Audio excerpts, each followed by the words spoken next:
राजस्थान में उपचुनाव का घमासान शुरू हो चुका है। 84 सीट पर बीजेपी का प्रत्याशी घोषित हुआ है। कारीलाल ननोमा को बीजेपी ने अपना प्रत्याशी बना दिया है। सभी 7 सीटों पर बीजेपी के प्रत्याशी घोषित हो गए हैं। 6 सीटों पर भाजपा पहले ही कर चुकी है अपने प्रत्याशी घोषित। तो लीजिए एक और वो सीट जो कि बीजेपी की तरफ से उस पर प्रत्याशी की घोषणा नहीं की गई थी, उसको लेकर के बीजेपी ने प्रत्याशी की घोषणा कर दी है।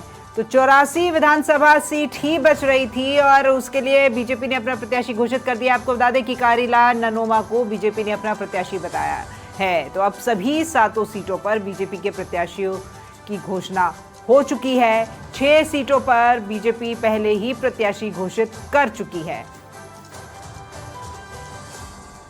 ज्यादा जानकारी के साथ में संवाददाता अधिराज सिंह हमारे साथ फोन लाइन पर जुड़ गए हैं। अधिराज, अब ये अंतिम और 7वीं सीट जिसको लेकर के बीजेपी ने प्रत्याशी की घोषणा नहीं की थी, उस 84 विधानसभा सीट के लिए भी अब कारीलाल ननोमा का नाम सामने आ गया है।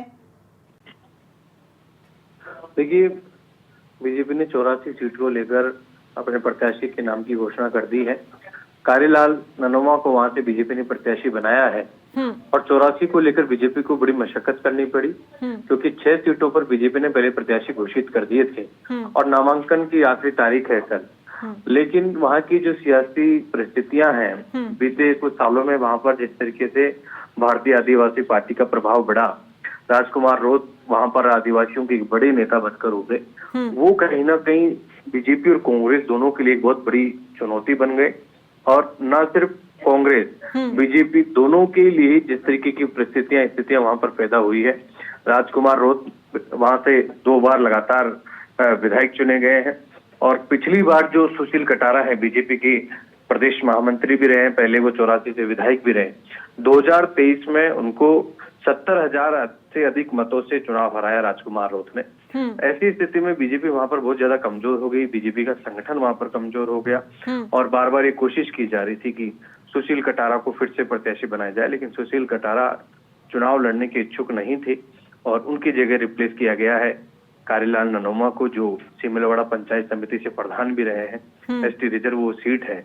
लेकिन भारतीय आदिवासी पार्टी का जो प्रभाव वहां पर है राजकुमार रोत का, उसको किस तरीके से दोनों पार्टियां तोड़ती है, क्योंकि जो बड़े नेता है, एक नाम पहले महेंद्रजीत सिंह मालवीय का भी निकल कर आया कि हो सकता है उनको चुनाव लड़ाया जाए, लेकिन महेंद्रजीत सिंह मालवीय कांग्रेस छोड़कर बीजेपी में आए। उसका सीधा कारण यही था कि किस तरीके से भारतीय आदिवासी पार्टी का ये वागड़ और मेवाड़ में जिस तरीके का प्रभाव बढ़ रहा है, इसको कैसे रोका जाए।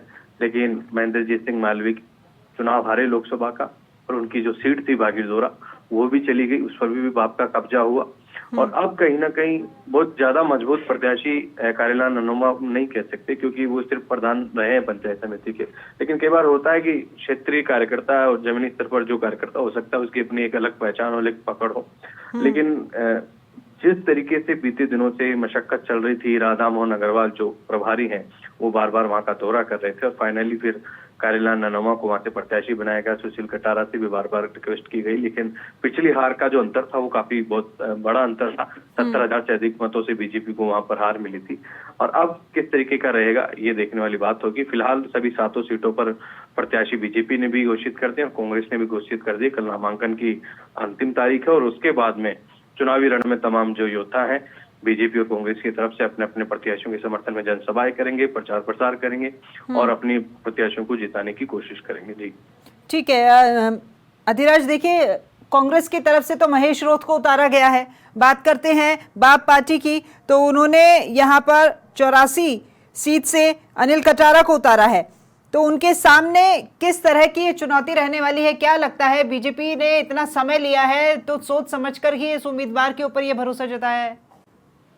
लेकिन निश्चित तौर पर सोच समझकर पूरी रणनीतिक मंथन किया गया और ये अभी से नहीं, मैंने आपको बताया कि लोकसभा चुनाव के दरमियान भी इस तरीके की कोशिश की गई थी कि भारतीय आदिवासी पार्टी का जो वर्चस्व, जो प्रभाव उस क्षेत्र में बढ़ रहा है, उसको किस तरीके से रोका जाए। बीजेपी मेवाड़ को छोड़कर जो वागड़ के डूंगरपुर और बांसवाड़ा जो ये 2 जिले हैं, यहाँ पर बीजेपी की स्थिति बहुत ज्यादा मजबूत नहीं है, लगातार कमजोर रही। वहां पर कांग्रेस जरूर मजबूत थे, महेंद्रजीत सिंह मालवीय जैसा नाम, अर्जुन बामनिया, गणेश गोगरा, ये तमाम नेता, लेकिन बीजेपी बीते 10 सालों से वहां लगातार कमजोर होती रही। उस कमजोरी को दूर करने के लिए, संगठन को दुरुस्त करने के लिए और मजबूत करने के लिए महेंद्रजीत सिंह मालवीय को बीजेपी में शामिल करवाया गया, लेकिन वो तुरुक का जो इक्का था वो बीजेपी के काम नहीं आ सका, बीजेपी का प्रभाव वहां नहीं चला। अब किस तरीके से भारतीय आदिवासी पार्टी का प्रभाव वहां रोका जाए, ये उपचुनाव काफी महत्वपूर्ण होगा। अगर 84 में फिर से भारतीय आदिवासी पार्टी जीतती है तो ये कहीं ना कहीं बीजेपी और कांग्रेस दोनों के लिए चिंता की लकीरें होंगी। जिस तरीके से लगातार वागड़ और मेवाड़ में भारतीय आदिवासी पार्टी का प्रभाव बढ़ रहा है, तो ये दोनों ही पार्टियों के लिए चुनौती रहेगी। बिल्कुल, बहुत शुक्रिया अधिराज आपका इस तमाम जानकारी को साझा करने के लिए।